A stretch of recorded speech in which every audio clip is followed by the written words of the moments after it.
दोस्तों, आज हम बात करेंगे कोविड-19 के दौरान अग्नि सुरक्षा के बारे में।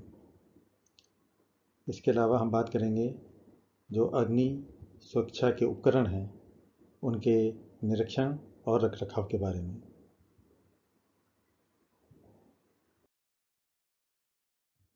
हमें अग्नि सुरक्षा क्यों चाहिए? तो सबसे पहला कारण है कि आग की दुर्घटना से लोगों की सुरक्षा। दूसरा कारण है कि आग की दुर्घटना वजह से जान माल का नुकसान से बचाना। और तीसरा मुख्य कारण है कि अगर आग लग जाए तो भवन से आसानी से निकासी की जा सके। अगर आपके भवन में आग लग गई तो आप क्या करोगे? सबसे पहले आप उसको बुझाने की कोशिश करोगे, अगर बुझा पाओगे। अगर आप नहीं बुझा पाते हो तो कोशिश ये करोगे कि वो आग फैले नहीं। और इसके बावजूद भी अगर आग फैल रही है, बढ़ रही है, आपके कंट्रोल से बाहर हो रही है, तो आप उस भवन या अपने मकान को जहाँ पे भी हैं, आप उसको छोड़ के बाहर निकलने की कोशिश करोगे और बाहर निकलोगे। कोविड-19 के समय पर आग से सुरक्षा बहुत ही ज़रूरी है। सबसे पहला कारण ये है कि कोविड-19 के समय पर सब लोग आर्थिक तंगी से गुजर रहे हैं और ऐसे समय पे कोई भी आर्थिक नुकसान सहन करना मुश्किल होगा और कोई नहीं चाहता कि इसमें और कोई आर्थिक नुकसान हो। अगर आग लग सकती है तो आपका आर्थिक नुकसान हो सकता है। दूसरी चीज़, आजकल अगर आपके पास कोई जगह जिसमें आप रहते हैं, आपका मकान है या आपका ऑफिस है, अगर वो आग की दुर्घटना से खराब हो जाता है, नुकसान हो जाता है, तो ऐसे समय पर जब कोविड-19 है, दूसरी कोई जगह मिलना बहुत मुश्किल है। अगर ये आपका मकान है तो आपको कोई दूसरा जना जल्दी से अपने यहाँ नहीं रखेगा। तीसरा कारण ये है कि अगर कोई छोटी मोटी आग लगी और कुछ सामान जल गया या किसी सामान को आग की वजह से बदलना पड़ेगा, हो सकता है कि वो बाज़ार में उपलब्ध ना हो। और सबसे बड़ी ज़रूरी चीज़ ये है, आग से जो सबसे बड़ा नुकसान हो सकता है वो आग के कारण किसी भी प्रकार का इंजरी। क्योंकि इस समय अस्पताल की सेवा जो है वो कम है और अधिकतर जगह कोविड-19 का ही इलाज हो रहा है। तो ये सब चीज़ें आप लोग ध्यान में रखिए और कोशिश ये कीजिए कि आग की संभावना कम से कम हो।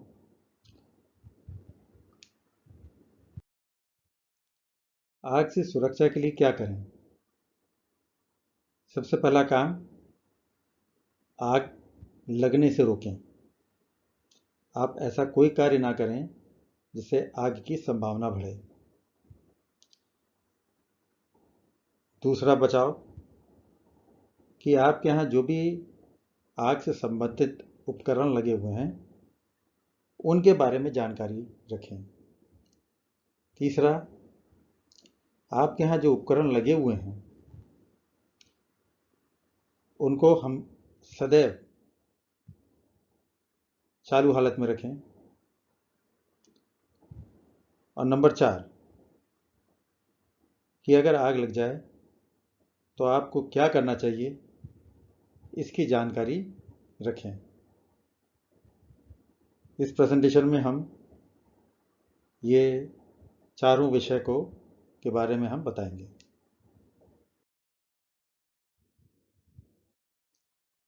तो सबसे पहला विषय हम लेते हैं फायर प्रिवेंशन। देखिए, सबसे अच्छा तरीका आग से लड़ने का है कि आग लगने ही ना दें। और आग लगने का सबसे बड़ा कारण होता है लापरवाही। तो आप लापरवाही ना करें और आप स्वयं ही एक तरीके से आग से लड़ रहे हैं और आग से बचाव कर रहे हैं।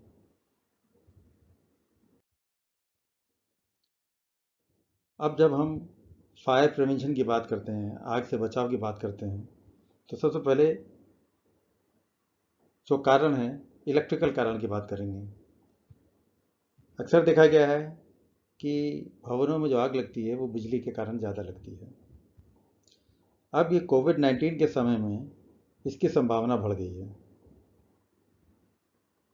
उसका एक मुख्य कारण ये है कि अब आजकल बहुत लोग अपने ऑफिस या फैक्ट्री नहीं जा रहे हैं और घर से ही काम कर रहे हैं और घर में कंप्यूटर वगैरह इस्तेमाल करते हैं, जिसको चार्ज करने के लिए, जिसको चलाने के लिए पावर सप्लाई की ज़रूरत होती है, चार्जर की ज़रूरत होती है।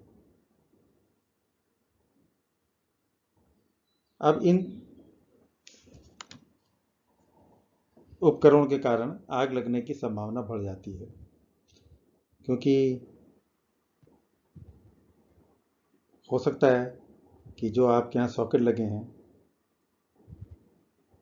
वो सॉकेट उतने नहीं हैं जितनी ज़रूरत है, और आप एक ही सॉकेट में आप कई उपकरण लगा देते हैं, जिसके कारण इलेक्ट्रिकल ओवरलोड हो सकता है, ओवर हीटिंग हो सकती है और शॉर्ट सर्किट हो सकता है। तो आपको क्या करना है? आपको कौन सी लापरवाही नहीं करनी है? पहली चीज़, आप अपने जो सॉकेट हैं बिजली के, उनमें ज़्यादा लोड मत डालिए।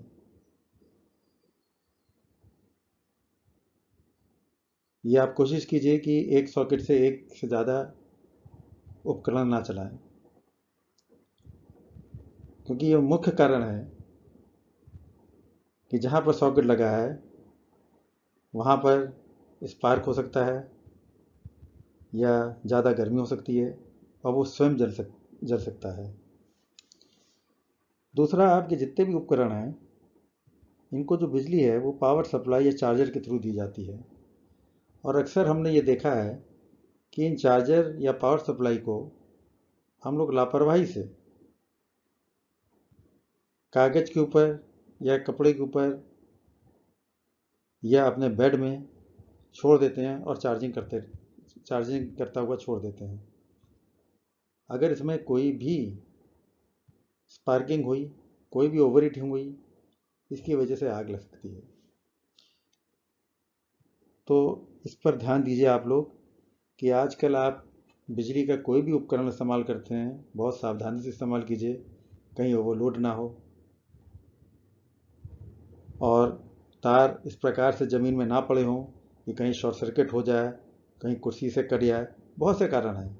तो सबसे पहला कारण कोविड-19 में यह है कि आप लापरवाही ना करें। घरों में आग का सबसे बड़ा कारण रसोई घर है, और आजकल कोविड-19 के दौरान चूँकि लोग घर में ज़्यादा समय व्यतीत कर रहे हैं, तो स्वाभाविक है कि रसोई घर में ज़्यादा समय बिता रहे होंगे और आपके खाना बनाने की एक्टिविटी जो है वो बढ़ गई होगी। तो इसमें आपको क्या क्या ध्यान देना है? पहली चीज़, आप ये ध्यान दीजिए जो आपके यहाँ एलपीजी गैस सिलेंडर है या पाइपलाइन है, कहीं से लीकेज ना हो। ये एक बहुत बड़ा दुर्घटना का कारण है, इसको बहुत ध्यान दें। कहीं लीकेज है तो उसको फ़ौरन ठीक कर लें। दूसरा कारण है, जो कढ़ाई में तेल है, अगर वो कढ़ाई में तेल जलती आग के ऊपर छोड़ दिया जाता है तो कुछ समय बाद जो तेल है वो स्वयं ही जलने लगता है। तो ये ध्यान दें कि कभी भी अगर आप तलने का काम कर रहे हैं या कढ़ाई में तेल चढ़ा है तो रसोई घर से बाहर ना जाएं। तीसरा, ध्यान देने वाली बात है कि अक्सर ही देखा है कि आप गलती से जो कपड़ा पोंछने के लिए या अन्य कार्यों के लिए इस्तेमाल करते हैं उसको आपने अपने गैस बर्नर के पास छोड़ दिया और भूल गए। तो इसको ज़रा ध्यान रखें। तो ये 3 चीज़ मोटी मोटी हैं जिनको आपको ध्यान रखना है आजकल। ज़रूरी है कोविड-19 के समय पर, क्योंकि अगर कोई भी छोटी सी भी दुर्घटना हो जाएगी, कोई भी सामान खराब हो जाएगा, आपको मिलेगा नहीं। आपको अगर आग के कारण कहीं पे कोई शरीर के कोई पार्ट जल गया, डॉक्टर नहीं मिलेगा। इसको आप बहुत ध्यान दें। एक बहुत बड़ा कारण हमारे भारत में पूजा रूम भी है। हम लोग भगवान की पूजा करते हैं और अगरबत्ती या दिया या मोमबत्ती जलाते हैं। तो इसमें ध्यान देने वाली बात है कि अगर कोई भी आपके यहाँ जलती हुई मोमबत्ती या दिया या कुछ और जलता हुआ कपूर है, कुछ भी ऐसी चीज़ ना छोड़ें जब वो जल रही है। जब वो जल के ख़त्म हो जाए, जब आप पूजा रूम छोड़ें। इसके अलावा इन चीज़ों को इस प्रकार से रखें कि ये अपने आप से गिरे नहीं, क्योंकि अगर जलती हुई मोमबत्ती या दिया गिर गया हवा से या किसी भी प्रकार से, तो आग लगने की संभावना है। और तीसरी चीज़, जब आप मोमबत्ती या दिया जलाते हैं तो जो माचिस की तीली है उसको बहुत सही तरीके से उसको बुझा दें, उसको जलता हुआ ना छोड़ें। ये छोटी छोटी सी चीज़ें हैं जिनको अगर ध्यान देंगे तो आग लगने की संभावना बहुत कम हो जाती है।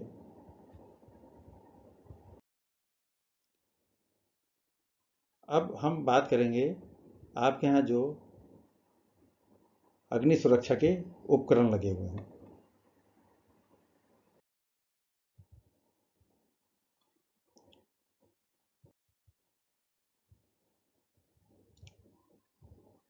जो अग्नि सुरक्षा के उपकरण हैं वो क्या क्या हैं? पहला, डिटेक्शन और alarm system. Number 2, fire suppression system. Number 3, evacuation system. और नंबर 4, फायर एक्सटिंग्विशर।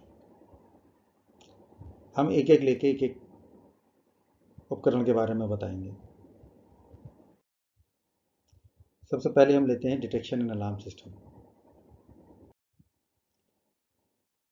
आपने देखा होगा आपके यहाँ अगर मल्टी स्टोर बिल्डिंग है, अपार्टमेंट है या ऑफिस में काम करते हैं, छोटे छोटे लाल रंग के डिब्बे लगे होते हैं।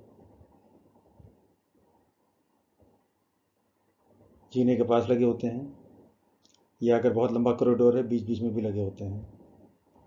और इसके अलावा छत में फायर सेंसर लगे होते हैं। तो जो ये डिटेक्शन और अलार्म सिस्टम है, दो प्रकार के हैं। एक मैनुअल है। मैनुअल यानी ये अलार्म जब बोलेगा जब कोई जना इसको चालू करेगा। ये जो छोटे लाल रंग के डिब्बे हैं, ये मैनुअल अलार्म का हिस्सा है। अगर आग लग गई या कोई दुर्घटना हुई, अगर आपको अलार्म बजाना है तो आप इन डिब्बों में या तो शीशा या प्लास्टिक या कुछ स्विच होता है, उसको दबा के या उसको खींच के अलार्म बजा सकते हैं। दूसरा चीज़ है ऑटोमेटिक डिटेक्शन। ये जो छतों में छोटे छोटे सेंसर लगे होते हैं, ये कनेक्टेड होते हैं आपके जो फायर अलार्म पैनल है। और अगर जिस जगह ये लगे हैं उस जगह एक फिक्स्ड टेम्परेचर के ऊपर अगर तापमान बढ़ा या धुआं बढ़ी तो ये उसको सेंस करके अलार्म देते हैं।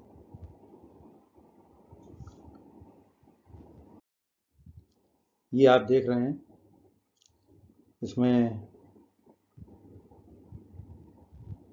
मैंने अंदर कॉल पॉइंट दिखाया है, इसके अंदर होटर दिखाया है, इसके अंदर पैनल दिखाया है और ये सेंसर दिखाया, ये चारों चीज़ मिलकर फायर अलार्म सिस्टम है।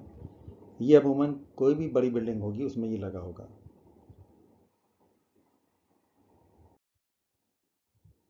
दूसरा सिस्टम है फायर सप्रेशन सिस्टम, यानी आग बुझाने का सिस्टम।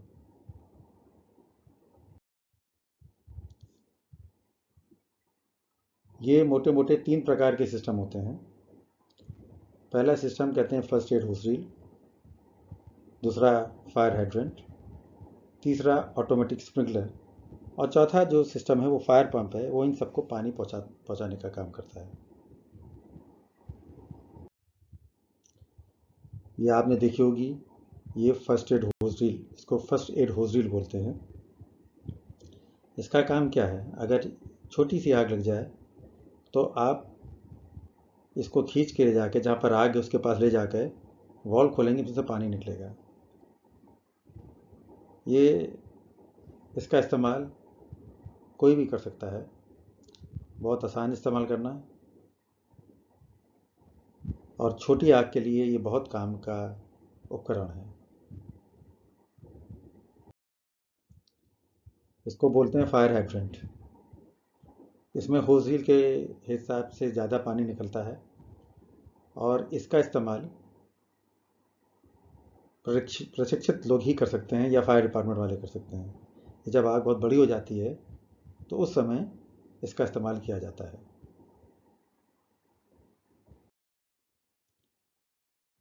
इसके अलावा आपने कई जगह देखा होगा छोटे छोटे बल्ब टाइप के इस प्रकार के उपकरण लगे होते हैं, इसको फायर स्प्रिंकलर बोलते हैं। ये स्वचालित हैं। अगर किसी जगह पर आग लग गई जहाँ पर ये लगे हुए हैं और अगर आग के कारण तापमान 68 डिग्री के ऊपर हो जाता है तो इसमें एक बल्ब लगा होता है जो स्वयं फूट जाता है और उसमें से पानी निकलता है, पानी की बौछार निकलती है जिससे आग बुझ जाती है।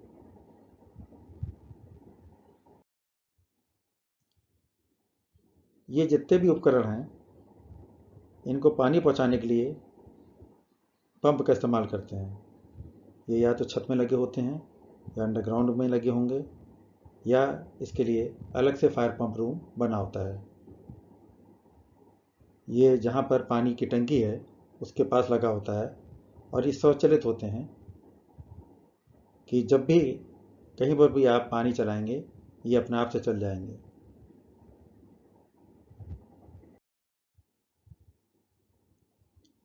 अब हमने बात कर ली डिटेक्शन एन अलार्म की, कि आग लगी, आपको पता चल गया, सूचना मिल गई। फायर सप्रेशन, आग बुझाने के जो उपकरण लगे हैं उसके बारे में। अब किसी कारणवश आग नहीं बुझती है और आपको भवन को छोड़ना पड़ता है, तो उस समय ये इवैक्यूएशन सिस्टम काम आते हैं।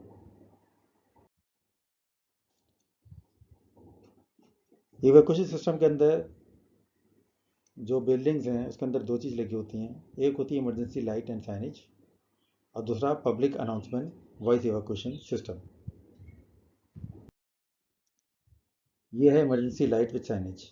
इसका काम ये है कि जब आग की दुर्घटना हो, अगर मान लीजिए अंधेरा है, तो इससे आपको जो निकास के मार्ग हैं उनका संकेत देता है, और इनके अंदर लाइट भी लगी होती है जो अपने आप से चालू हो जाती है, जिससे अंधेरे में आपको जो भागने का रास्ता है वो आपको साफ साफ दिखाई दे। जो बड़े भवन हैं जैसे अस्पताल हैं, मल्टीप्लेक्स हैं, बड़ी ऑफिस बिल्डिंग हैं, तो ऐसी जगह अगर आग लग जाती है तो उसमें भगदड़ मच सकती है। तो उस समय अगर सूचना देनी है, हमको सूचना की बहुत ज़रूरत है, नहीं तो क्या होगा कि आग लगी, आदमी परेशान होकर भागने लगेगा। तो सूचना के लिए public announcement and voice evacuation system होता है। ये स्पीकर होते हैं और ये जो फायर कंट्रोल रूम है वहाँ से कनेक्टेड रहते हैं, और वहाँ पर फायर डिपार्टमेंट वाले आपको निर्देश दे सकते हैं कि आपको कहाँ जाना है और क्या करना है। ये बड़े भवनों में ही लगते हैं, छोटे भवनों में इनकी ज़रूरत नहीं होती है।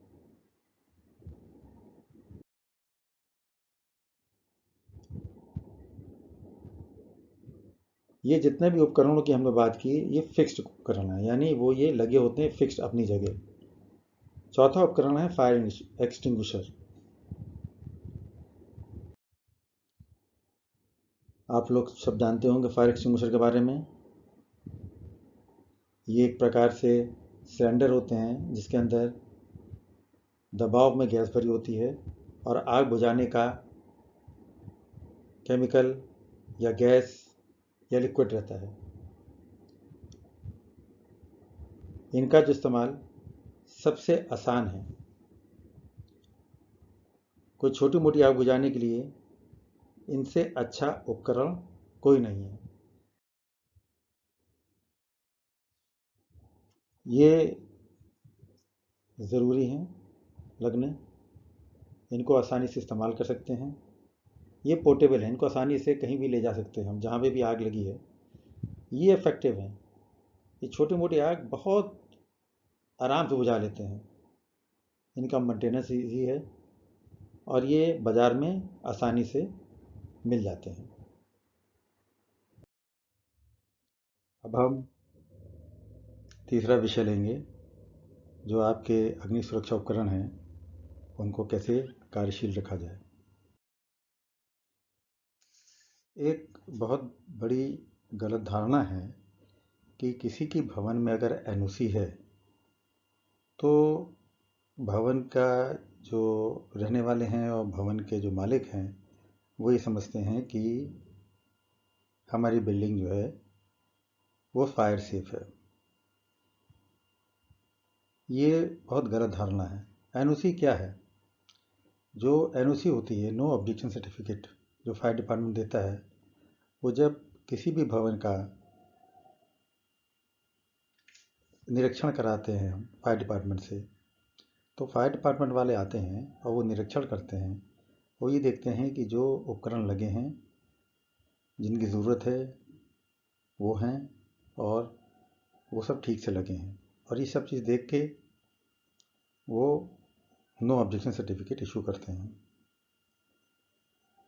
तो नो ऑब्जेक्शन सर्टिफिकेट केवल एक एक पत्र है, केवल ये इस चीज़ का कि जो भी सामान लगा हुआ है वो ठीक है और जिस समय इंस्पेक्शन हुआ था उस समय काम कर रहा था। ज़रूरत क्या है कि जो भी सामान लगा है वो हमेशा कार्यशील होना चाहिए। अब हम कैसे रखें जो भी उपकरण हैं उनको कार्यशील? एक तो निरीक्षण करें, दूसरा उनकी टेस्टिंग, और तीसरा उनका रखरखाव।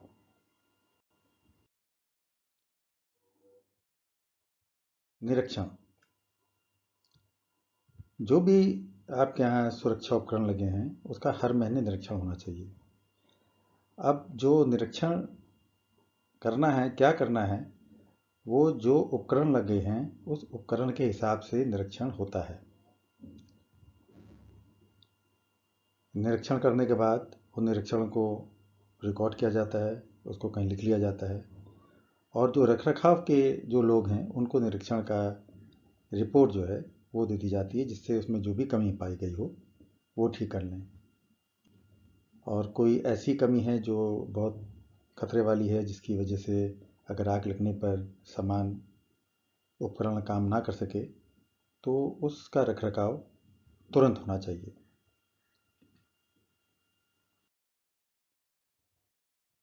अब केवल निरीक्षण से काम नहीं चलता। जो भी सुरक्षक उपकरण हैं उनका इस्तेमाल कब होता है? जब आग लगती है। जिस समय आग नहीं है उनका इस्तेमाल नहीं होता। तो ये जानने के लिए कि ये सब कार्यशील हैं, उनकी बीच बीच में टेस्टिंग भी होनी चाहिए। ये अलग अलग उपकरणों के अलग अलग टेस्टिंग प्रोसीजर होते हैं, और ये जो टेस्टिंग है ये साल में एक बार ही की जाती है अधिकतर चीज़ों में। और जब टेस्टिंग की जाती है, ये जो आदमी ट्रेंड है उसके सुपरविजन में की जाती है। अब जब हमने उसका निरीक्षण कर लिया तो उसमें कोई भी कमी पाई तो उस कमी को तुरंत ठीक करना चाहिए। रख रखाव का काम है। रख रखाव इसलिए भी करना है कि कुछ उपकरण या कुछ उनके जो पार्ट्स हैं, कुछ हिस्से हैं, वो जिनकी लाइफ ख़त्म हो जाती है, जिनको बदलना ज़रूरी है एक समय के बाद, वो सब बदलने चाहिए। और हो सकता है कुछ ऐसे उपकरण हों, उनके कुछ ऐसे पार्ट्स हों कि जिनको हमको भरना पड़े, जैसे गैस है, एक्सटिंग्विशर वगैरह में उनको भरना पड़ता है। ये रख रखाव एक तो छोटा मोटा रख रखाव होता है जो भवन के अंदर ही किया जा सकता है, और जो मुख्य रख रखाव है उसके लिए कभी कभी सामान को जहाँ पर इसका रिपेयरिंग होता है वहाँ भेजना पड़ता है।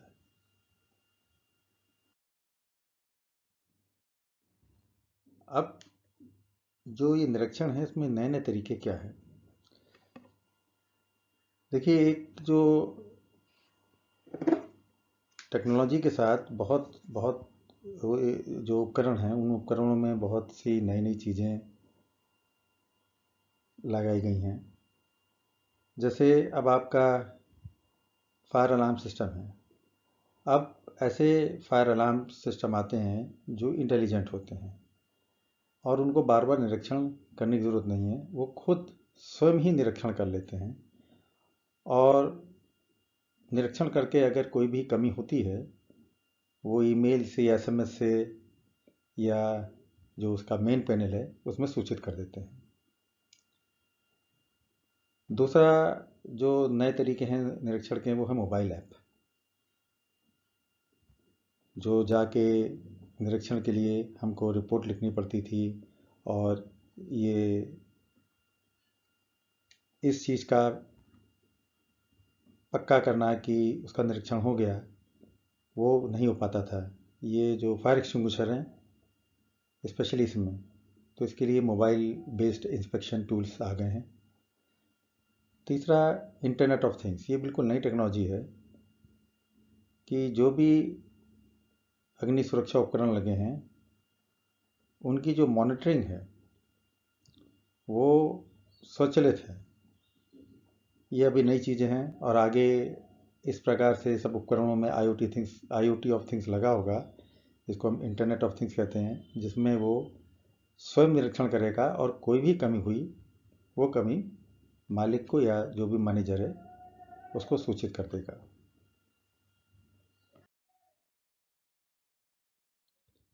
अब हम आते हैं फायर एक्सटिंग्विशर के ऊपर फिर से। क्यों? क्योंकि किसी भी भवन में सुरक्षा उपकरणों में सबसे इफेक्टिव, सबसे काम का सुरक्षा उपकरण है फायर एक्सटिंग्विशर। छोटी सी आग बुझाने के लिए बहुत अच्छा काम करता है और इसलिए ज़रूरी है कि अगर आपके भवन में फायर एक्सटिंग्विशर लगा है तो हमेशा वो कार्यशील होना चाहिए। सरकार ने इसको देखते हुए कि ये बहुत ज़रूरी उपकरण है, इसके लिए स्टैंडर्ड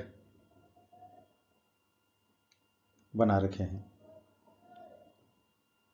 और जो नए अब मोबाइल ऐप आए हैं उनसे अगर हम निरीक्षण करेंगे तो उन जो भी स्टैंडर्ड हैं उस स्टैंडर्ड को हम फॉलो कर सकते हैं। ये जो फायर एक्सटिंग्विशर के लिए जो स्टैंडर्ड है इंडिया में, उसको बोलते हैं IS 2190। अब आगे की स्लाइड में हम आपको बताएंगे कि कैसे कौन कौन से स्टैंडर्ड हैं। अगर आप मोबाइल ऐप को इस्तेमाल करते हैं तो उनसे कैसे उन स्टैंडर्ड को आप फॉलो कर सकते हैं। मोबाइल ऐप को इस्तेमाल करने के लिए फायर एक्सटिंग्विशर पे एक बारकोड लेबल लगाया जाता है और अगर आप उस बारकोड लेबल को स्कैन कर लेते हैं, उससे ये पक्का हो जाता है कि एक्सटिंग्विशर अपनी जगह था तथा उसको हम आसानी से उठा सकते थे। ये पारा 6.1 IS 2190 की जो कंडीशन है उसको सेटिस्फाई करता है।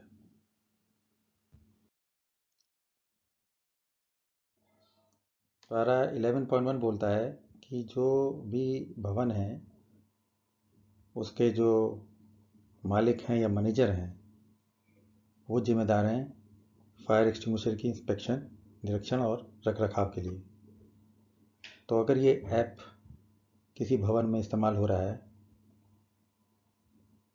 ये जब इस्तेमाल हो रहा है जब जो मालिक या जो भी मैनेजर है वो उसको रजिस्टर करता है। तो ये भी जो रिक्वायरमेंट है पैरा 11.1 की, ये कंफर्म हो जाती है अगर आप मोबाइल ऐप इस्तेमाल कर रहे हैं।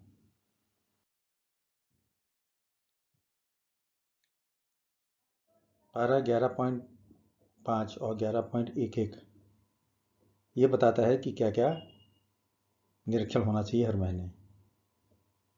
ये ऐप इस प्रकार से बना है कि जब आप निरीक्षण करते हैं तो इसमें एक चेकलिस्ट आती है जिसको टिक करना पड़ता है।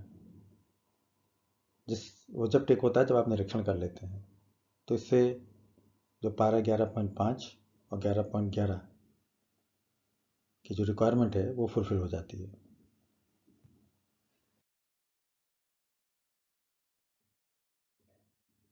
पारा 11.14 ये बोलता है कि साल में कम से कम एक बार एनुअल इंस्पेक्शन हो।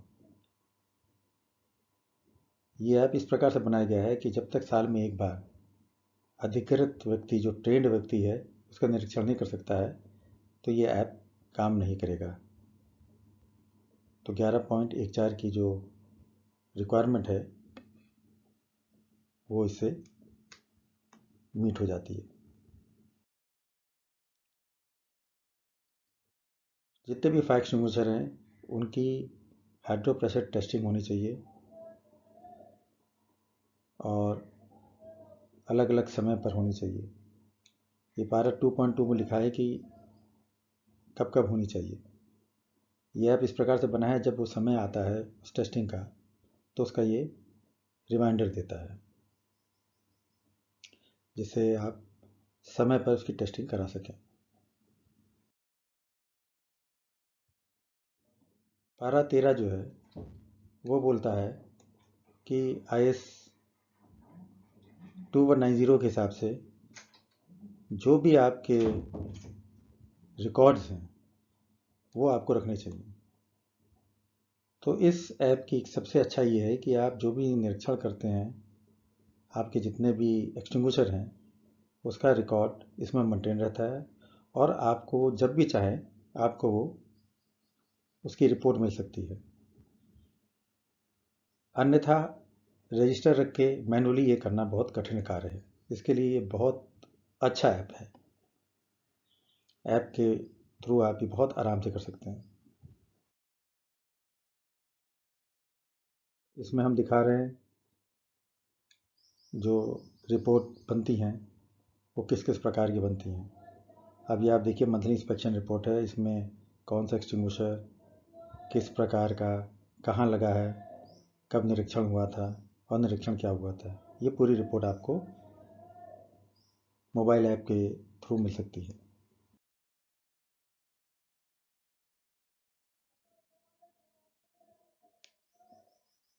विभिन्न प्रकार की रिपोर्ट है। ये स्टॉल प्रोडक्ट रिपोर्ट है कि टोटल आपके यहाँ कितने लगे हुए हैं। ये एक बहुत बड़ी समस्या होती है जहाँ पे बहुत सारे एक्सटिंग्विशर लगे होते हैं कि लोगों को ही नहीं पता है कि उनके पास कितने एक्सटिंग्विशर हैं, कौन कौन से हैं और कहाँ कहाँ लगे हैं। ये सब कुछ अगर आप ऐप इस्तेमाल करते हैं तो आपको ये सब सूचना मिल सकती है।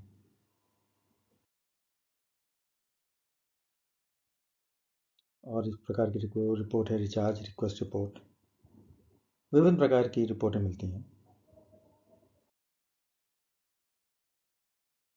जो मैंने बताया था कि साल में एक बार एनुअल इंस्पेक्शन होना चाहिए, तो एनुअल इंस्पेक्शन की रिपोर्ट भी आपको मिल जाएगी।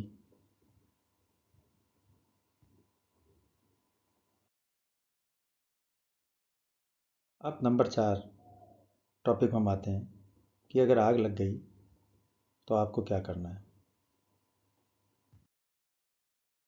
क्या करेंगे आप अगर आपने कहीं पर आग देखी या धुआं देखा। आप आग से लड़ेंगे कब? अगर आग छोटी है, भागने का रास्ता है, आपको पता है कि क्या जल रहा है,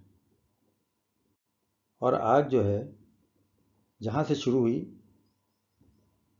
वहाँ से ज़्यादा फैली नहीं हो, आपके पास फायर एक्सटिंग्विशर हो और इतनी धुआं ना हो कि आप धुआं इनहेल कर सकें, तो आप आग से लड़िए। नहीं तो आप रेस कीजिए। ये रेस क्या है? रेस से RACE, आर से मतलब रेस्क्यू। अगर आग बड़ी हो रही है तो सबसे पहले आप देखिए कि कोई ऐसा आदमी तो नहीं है वहाँ पे कि जो अपने आप से चल नहीं सकता, तो उसको आप वहाँ से निकालिए। ए का मतलब एक्टिवेट है, जो मैंने बताया था मैनुअल कॉल पॉइंट, उसको एक्टिवेट कर दीजिए। सी का है कन्फाइन। अगर आग बड़ी हो रही है, अगर आप उसको कन्फाइन कर सकते हैं, बंद कर सकते हैं, यानी एक कमरे में है, तो वहाँ से जो भी आदमी है उसको, कोई फंसा है उसको बाहर निकाल दीजिए और दरवाज़ा बंद कर दीजिए जिससे आग फैले नहीं। इवाक्वेट, ई से इवाक्वेट, आप जल्दी से जल्दी उस भवन को छोड़िए और बाहर निकल जाइए। ये आपको करना है अगर आग बड़ी है और धुआं बहुत ज़्यादा है। इसमें हमने ये दिखाया है कि अगर कोई आदमी व्यक्ति चल नहीं सकता तो उसको बचाने की कोशिश कीजिए, उसको जहाँ पे भी आग लगी है वहाँ से बाहर निकालिए।